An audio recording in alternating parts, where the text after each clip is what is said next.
yéen ngeen yëgal ma ko ma yëgal leen ko di leen gën di soññ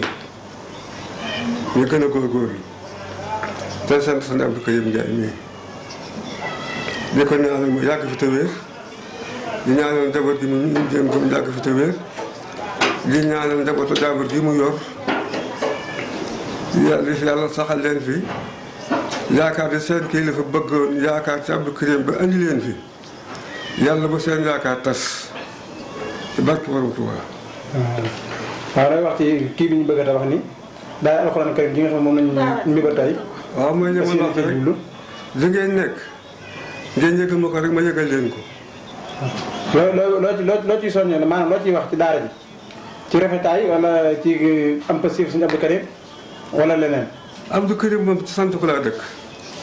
Abdou Karim ci sant ko laa dëkk li ma ko sant nag yàlla na ko yàlla ak Sëriñ Tuubaa yàlla yoon ak Sëriñ Tuubaa fay. defal ko fan ko dugg ànd ak wér gwànd gi teew yu nag gàññ yàlla saxal ko fi saxal fi njabootam te sàmm leen ci barke Borom Tuubaa. liggéey bi itam yàlla ngeen ko tàmbali ci bismillaahi rahmaani rahiim xàggali ko ci alhamdulillahi rabbil aalamiin